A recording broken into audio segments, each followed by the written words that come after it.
আসসালামু আলাইকুম। প্রিয় দর্শক, দেশে আলোচনা, যদি রাজনীতির আলোচনা বলি, এখন আলোচনা আসছে স্থানীয় সরকার নির্বাচন নিয়ে।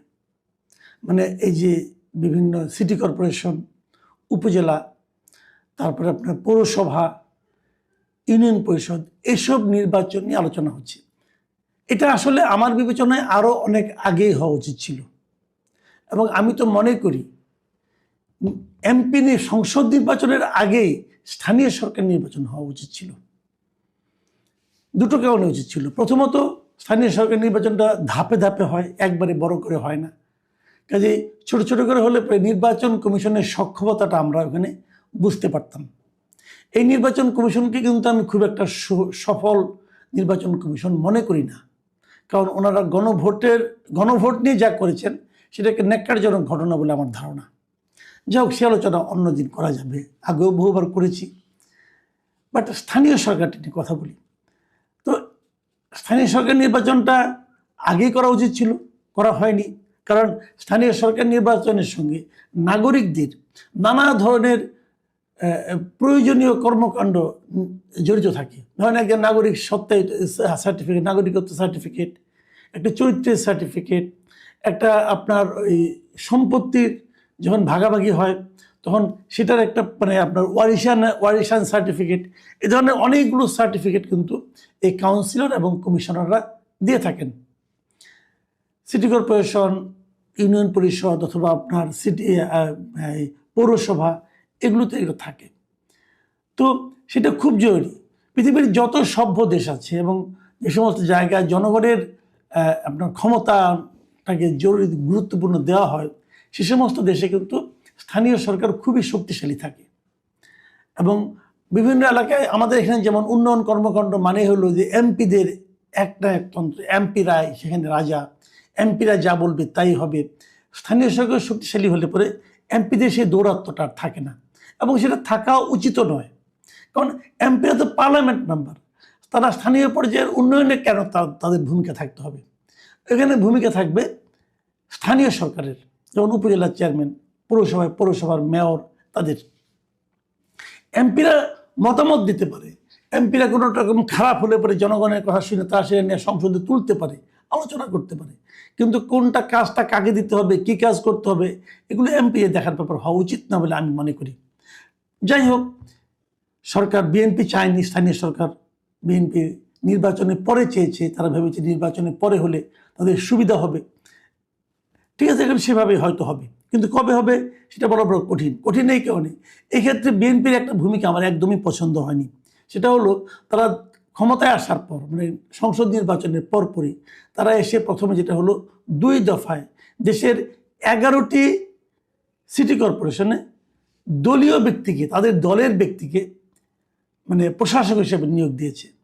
সাধারণত সিটি কর্পোরেশনে মেয়র না থাকলে পরে ওখানে একজন প্রশাসক হিসেবে নিয়োগ করা হয়, এবং এই প্রশাসক সাধারণত কোনো একজন আমলা, আপনার এডিশনাল সেক্রেটারি টাইপের এই লেভেলে কোনো একজন লোক থাকেন। কিন্তু সেগুলো সেরকমই ছিল, তাদের সরিয়ে সব জায়গায় দলীয় লোককে প্রশাসক হিসাবে নিয়োগ করেছে বিএনপি। আমি মনে করি এই কাজটা তারা ঠিক করেনি।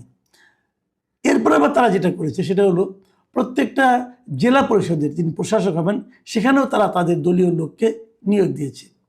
হয়তো তারা ভেবেছে যে এভাবে স্থানীয় সরকারে তাদের লোক থাকলে পরে যখন নির্বাচনটা হবে তখন এই লোকগুলোর রেজাল্ট ভালো হবে। কিন্তু আমার বিবেচনা, আমার মনে হয় কেন যেন এটা বরং বুমেরাং হয়ে যেতে পারে। বুমেরাং হবে কারণ তারা তো এই অল্প সময়ে 1-1.5 বছরে অথবা 6 মাসে তারা তো তেমন কোনো কাজ দেখাতে পারবে না। যদি কাজ দেখাতে না পারে তাহলে তাদের ভর্তি আরও কমবে। কাজে এটা কেন বিএনপি করেছে আমি বলতে পারবো না, কিন্তু সেটাও কথা না। কথা হলো নির্বাচনটা হতে যাচ্ছে, এবং এই নির্বাচনটা কবে হবে ধারণা করা হয় এই বছর ডিসেম্বরে অথবা ওই সময় আশেপাশে হবে নির্বাচন। তারা ক্ষমতায় আসা 7-8 মাস অথবা 6 মাস পর থেকে হয়তো হবে। কিন্তু আজকে এই আলোচনাটা করলাম এই কারণে যে জামাতে ইসলাম যেমন তাদের এমপি নির্বাচনের অনেক আগেই তাদের প্রার্থী তালিকা তৈরি করে ফেলেছিল, যে কোথায় কে প্রার্থী হবে তারা নিজেরা ঠিক করে ফেলেছিল। এক্ষেত্রেও তারা কিন্তু তাদের সিটি কর্পোরেশনে মেয়র কারা হবেন সেটা তারা ঠিক করে ফেলেছে। আমি এই জায়গায় এসে একটু জামাতের প্রশংসাই করতে চাই। আমি চাই এই কারণে, দেখেন এই যে মহিলা এমপি নির্বাচন হলো, বিএনপিতে বিএনপি থেকে তারা নির্বাচন করেছে, যে বিএনপি থেকে যে মহিলা এমপিগুলি হয়েছে তাদের জন্য আপনি ভাবেন প্রায় 1,500-2,000-এর মতো লোক কিন্তু আবেদন করেছে।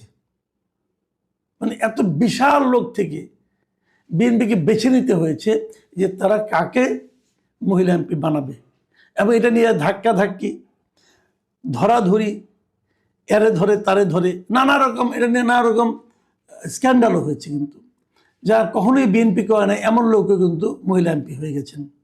যারা মহিলা এমপি হওয়ার জন্য অনেক দিন ধরে আশায় ছিলেন তারা হতাশ হয়েছেন। যারা দীর্ঘদিন ধরে রাজনীতি করেছেন, অনেক ত্যাগ স্বীকার করেছেন, তারা হতাশ হয়েছেন। কিন্তু এর বিপরীতে দেখেন জামাত কি করেছে।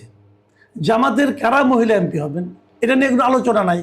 জামাতের মহিলা এমপিদের কোনো আবেদন করতে হয় নাই, কোনো কিছু করে জামাত তার কমিটি বসে তারা ঠিক করে দিয়েছেন যে কারা কারা মহিলা এমপি হবেন। এটা নিয়ে কোনো বাদ প্রতিবাদ নাই, কেউ দল ছেড়ে চলে যায় নাই, কেউ অভিমান করে দুইটা কথা বলে নাই।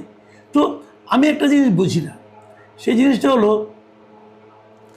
বিএনপি তো যাদেরকে মহিলা এমপি হিসেবে ওনারা মনোনয়ন দিয়েছেন সেহেতু বিএনপি সেন্ট্রাল কমিটি বসেই অথবা নির্বাচন পরিচালনা কমিটি বসেই তো এইটা মনোনয়নটা দিয়েছেন।